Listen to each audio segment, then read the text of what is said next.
છે તે હું જાણું છું. બહુને એ નાણાં પાછા આપી દેજો. બહુ બેટા, તમે એ નાણાં તમારા બાપુને પહોંચાડી દેજો.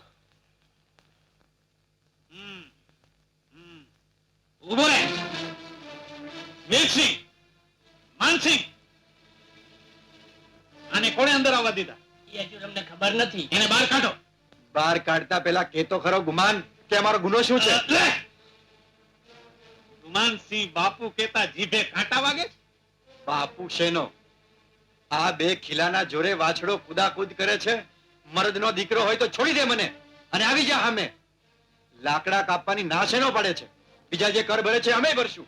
અરે કોને કાપવા દેવા ને કોને ન કાપવા દેવા એ મારી મરજીની વાત છે. હું ઇજારદારનો કારભારી છું.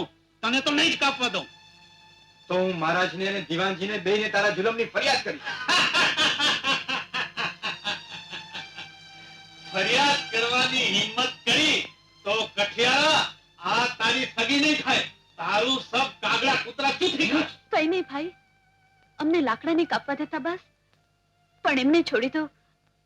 તમારા કહેવા નહીં કહેવાથી અમારું ભાગ્ય નથી બદલાઈ જવાનું. તમે હવે બોલો તો તમને મારા સમજે. ચાલો. એ સાંભળો છો? શું છે? મારા બાપુજી આપેલા નાણાં તમે મને પાછા નહોતા આપ્યા ને આજ સુધી મેં માંગ્યા પણ નહોતા, પણ આજ મને આપો તો સારું. પાછા આપું? શું કામ? કાલ રક્ષાબંધન છે, ભાઈને રાખડી બાંધવા જાઉં છે. તે જાને, મેં ક્યાં ના પાડી? પણ મારી પાસે પહેરવા માટે એક પણ ઘરેણું નથી. તમારા ધંધામાંથી તો આવક થાય ત્યારે તમે ઘડાવી આપો ને એ માટે તો સમય જોઈએ. મારે બાપુએ આપેલા નાણાં આપો તો થોડા ખરીદી લો.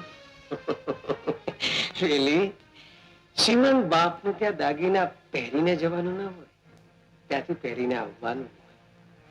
અને બીજું ઈ નાણાં હવે તને મળી રહ્યા, કારણ કે સસરાના નાણાંને હરતો ફરતો કરનારો હજી નાનો છે.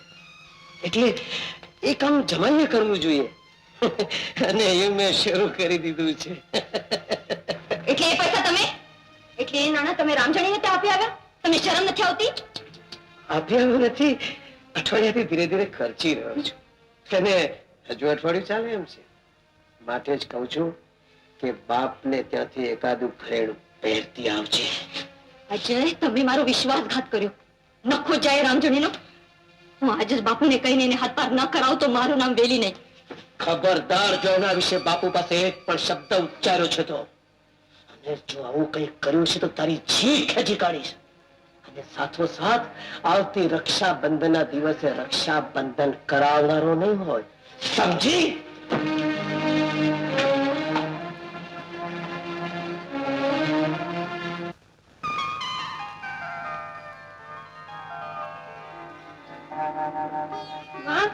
બાપુ જુઓ જુઓ, આ રાખડી કેટલી સરસ બાંધી છે. કેમ ન હોય દીકરા, તારી બહેન દિવાળના ઘરની બહુ છે, એની કઈ વાતની ખોટ?